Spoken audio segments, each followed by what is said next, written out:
Hello, everyone. Welcome back to another episode of the Unstoppable Dad Project. Thank you once again for joining us on this week's episode. Before I get into it, please make sure that you are subscribed on whatever podcast platform you are listening to this podcast on. So Apple, Spotify, Google. I am on all the podcast platforms with this particular podcast.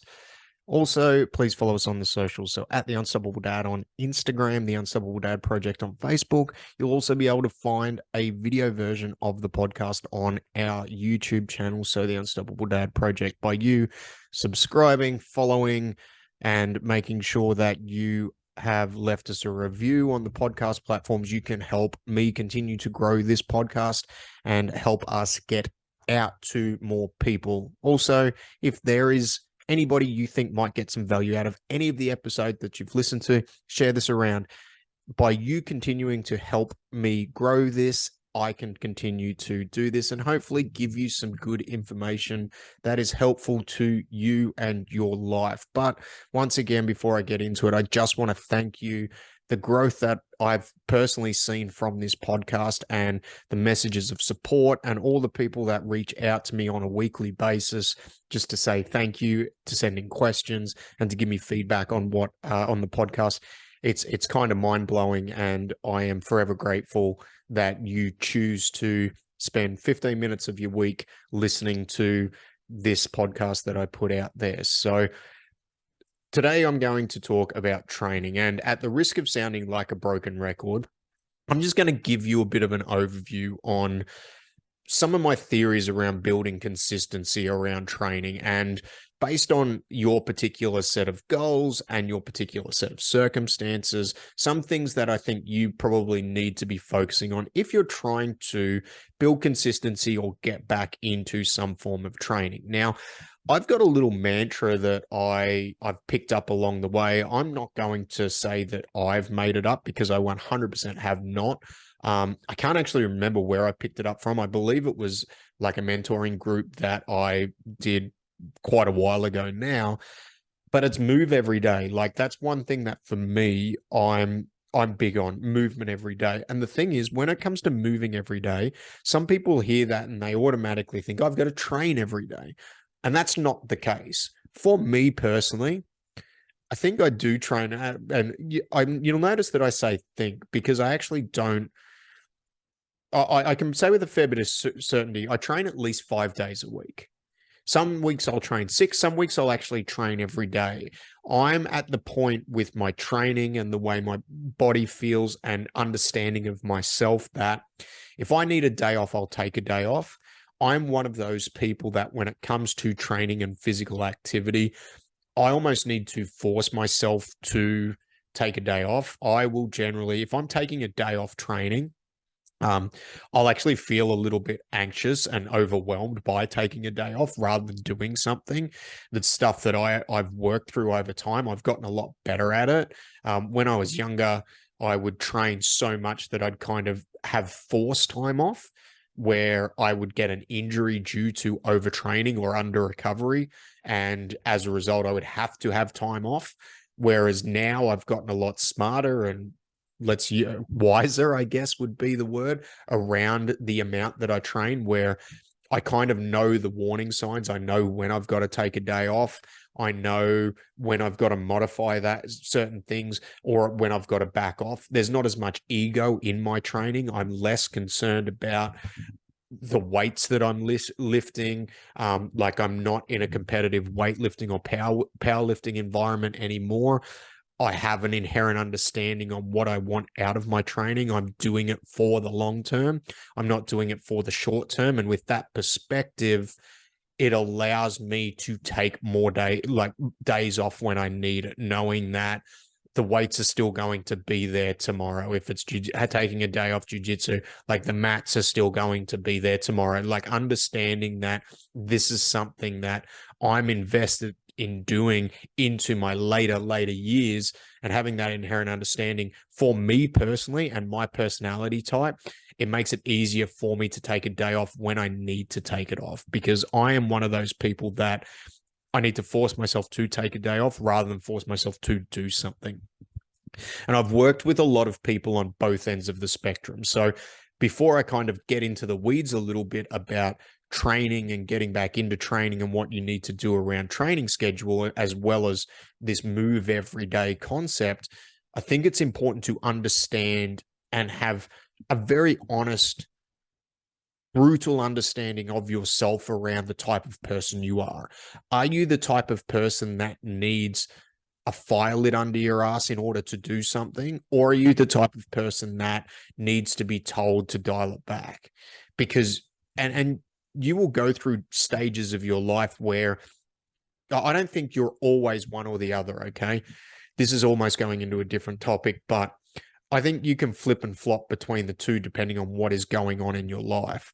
There is times where the stress has been so high in my life around external elements, whether it came to business or finances or whatever the case might be, where I haven't felt like training. So I was actually in the camp where I needed to light a fire under myself to train. Right now, I'm in the camp where I need to be told to take a day off in order to be able to continue to train. So I haven't always been like, I think as a default, I'm on the side that I am now, but there has been times in life where I've swung back the other way as well too. So understanding what season of your life that you're in and where you actually sit on that spectrum, I think is important when it comes to building out a training program and building out the frequency at which you want to train for yourself. But there's the other thing is you need to understand your goals and what you want to achieve from it. Obviously, right now, the vast majority of the people that I'm working with, they're training for the long term. They're training to move better. They're training to be more physically active, whether it's that they want to run around with their kids, but they're training with that longer scope. They are training with that, like, I want to continue to do this into my 40s, 50s, 60s, 70s, 80s. It's funny because while I'm doing this, I'm actually thinking of where I live. One of my neighbors actually came over to, I was training in the garage, and he came over, and he's new to the area, and he came over and he started asking me some questions about training. And he opened up by saying, like, I'm 82, doesn't look 82. The guy looks great for 82. He loves doing his lawn bowls, but he's like, I train every day. And he told me he's got a little pair of dumbbells there, little 1 kilo pair of dumbbells, a 2 kilo pair of dumbbells. I can't remember what he said, but he's like, he does like some press, he does some bicep curls, like he does some thing, like and he does it every single day in his 80s. And I must say, I was a little bit blown away by that. And we had a conversation, and he asked me, like, is there anything else I think he should be doing? And we kind of just spoke about, like, maybe doing some squats and things like that. And I took him through some stuff for 2 minutes. I didn't give him like a whole long-winded program. I just, like, he's doing like 2 rounds of 25 sets of the other stuff that he's doing. So we kind of talked about some squat progressions, him squatting to a bench, like, or to a chair and things like that. And just like add that into what he's doing. Could I have gone down the rabbit hole about different things and different? Yes, absolutely. But here's the thing, right? He's in his 80s. He loves doing his lawn bowls. He's doing his training so he can keep playing lawn bowls and running around with his great grandchildren. And he just wanted to know something a little bit extra he could add in to get a little bit of bang for his buck. Now, he then came over to me a couple of weeks later and said, I've been doing the squats, and it's been really good. It's actually helping me get up and down the green better. And that's it. Like, that's the whole point of it. The fact is, it doesn't have to be overcomplicated as long as you stick to it and you continue to do it. And that's the thing. Like, having the conversation with that guy actually gave me, even though I had this long-term perspective, gave me, I guess, a longer-term perspective, right? Like, here's someone in their 80s that is still doing some form of training. Could it be more structured? Could it be better? Could it be? Absolutely. But he's not getting lost in the weeds. He doesn't need to. He's just focusing on moving and doing those things for himself so that he can continue to do the things he enjoys into his 80s. And if he keeps going in the way he looks at, maybe into his 90s as well. And I think that's remarkable. And I think for especially once we have kids and when it comes to our training, we need to almost have that perspective when it comes to training. Like, hey, the weight on the bar doesn't matter. Yes, I want to move better. The way I feel matters more than the weight that's on the bar. Am I able to do the things that I enjoy doing? Yes or no? And it should be a yes or no question, there shouldn't be areas of gray when it comes to that. Are you? Yes.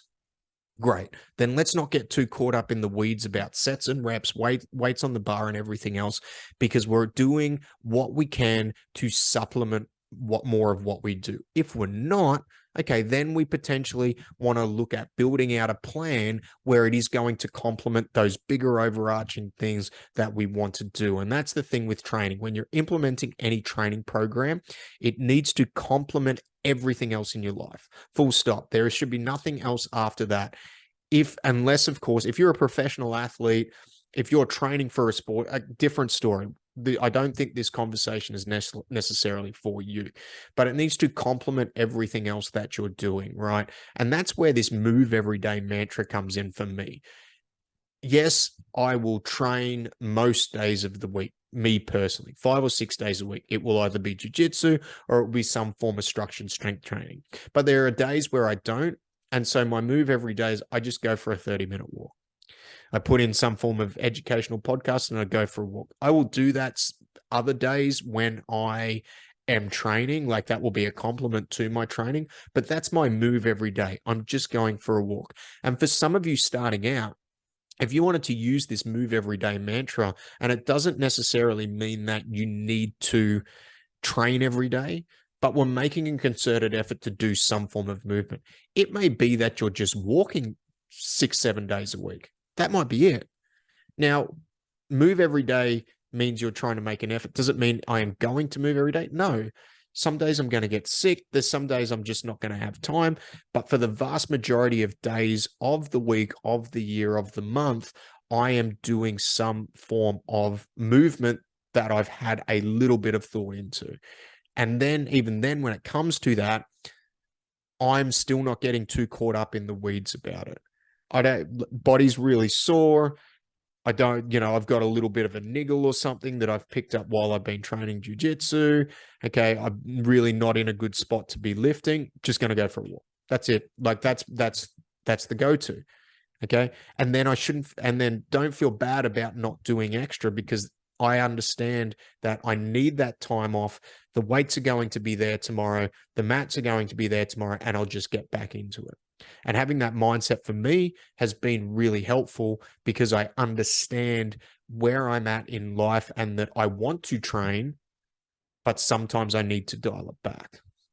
And if you're on the other side of the fence where you're somebody who maybe needs a little bit of help building that consistency, then I think having something like move every day and just focusing on getting some form of structured movement, so like that 30-minute walk every day, or for six out of the 7 days a week, what that can do is it can start to help you stack the little wins, right? So you can actually keep a tally in a diary, on a whiteboard, on the mirror in the bathroom, where you can actually put a tick Monday, Tuesday, Wednesday, Thursday, Friday, Saturday, Sunday, and just tick, yep, move today, move today, move today, move today. And then at the end of the week, if you've done 6 out of 7 days, you can give yourself a pat on the back, because, hey, I've done that this week. I'm just going to go and I'm going to do that 7 days next week. I'm not going to play catch up. Different podcast, different conversation. Go and listen to the podcast where I say don't play catch up. It is because getting caught in that mindset is a recipe for disaster. But if you get through those and you can tick those off each week and go, hey, you know what? Like, I completed that this week. It helps you stack those little wins, gain that momentum, get some more motivation, because you're starting to see, hey, I can do this. I can actually build this out. And then from there, if you want to add a little bit more complexity, you want to add some training sessions in, then get yourself a program to follow. That way you don't have to think about it. You don't have to get caught in the weeds about sets and reps. You might have a 3-day training program that you can just go and tick off, and you can then tick that off the list. And it's the same thing, stacking those little wins. And then all of a sudden, You're able to do that for 3 months, and then you start to see some form of results around the way you're moving, around the way you're feeling. You're feeling stronger. You maybe able to keep up with the kids better, and then that feeds into that motivation. And then sometimes that can actually help people go from the type of person that needs a fire under their ass to actually get up and get doing something, into those type of people that, hey, you need to take a day off and you need to dial it back a little bit, because you don't want to get yourself into a hole. And sometimes it's this constant ebb and flow back and forwards. I know I've experienced going from one extreme to the other, and sometimes I'm not all the way on one end on the spectrum. Sometimes I'm somewhere in the middle, because I do think that it is a spectrum rather than a switch where you're going from one side to the other. But focusing on those little wins, moving every day, has been a thing that for me I've focused on, sometimes detrimentally. Sometimes it has been a real lifesaver, because it's just like, hey, I don't actually need to do a structured training session. I don't need to go and get under a heavy barbell. Sometimes mentally you're not with it as well too. Sometimes mentally you just can't put yourself through something hard. That's okay. There's arguments there that could be made that maybe when you feel like that, maybe that's what you need. And I know I've never really actually, so I had and I will wrap this up soon. I'll stop telling stories, but I seen something on Instagram or Facebook. I can't remember when it is. It's like, no one's ever regretted a workout that they've done. Well, I have, because I have sometimes, because I haven't listened to my body, and then I've ended up getting myself injured. So just, be mindful of overall volume does matter, especially as we get older. Like, we can't continue to dig ourselves into a hole without adequate recovery, but that's a topic for another podcast. So, move every day if you can. If you're struggling to get into it, number one rule for me, and the big thing that I try and set up new people if they're looking to do some form of structured training, 3 times a week is, I think, the magic number for people. If you are going from nothing to wanting to do something, some form of structured strength training, some form of structured training, 3 times a week. If you can hit your 3 times a week, then you can start to add in other little bits of complexity. But if you haven't ticked that box yet, that needs to be the initial goal. And that doesn't mean it's going to be 3 times a week every single week. But what it means is, for the vast majority of weeks, you're going to be able to get 3 times a week. So in a month, it might be that you get 3 out of 4 weeks of the month, you're doing 3 times a week. Maybe you only got 1 on that 4th week just because something happened. Kids got sick, work got too busy, you had to prioritize other stuff, whatever that might be. But for the vast majority of time, you're hitting 3 times a week. If you're not hitting that, that needs to be, I think, for a lot of people, if you want to add in some form of structured strength training, that needs to be the number one goal. The other thing that you can do, the part B to it, or the thing you can do in complement with it, is look at trying to move every day without complication, without trying to get too caught in the weeds. Like my friend who lives close to us, who's 80 and still just doing he's playing lawn bowls some days, he's going for a walk, he's running around after the grandkids, and then he's doing his own little workouts in the garage. Like, he's moving every day, but he's not overthinking it. He's just moving. It's just movement. It doesn't have to be complex, but sometimes it's just got to be done. So on that note, if you need help with it, you can book in a time to have a chat with me. Down below, there is a link where you can book in a time for a chat to see if one of the paid programs that I offer is a good fit for you. Other than that, if you've got any feedback, if you've got any questions, send them on through, and I will talk to you all next week. Goodbye.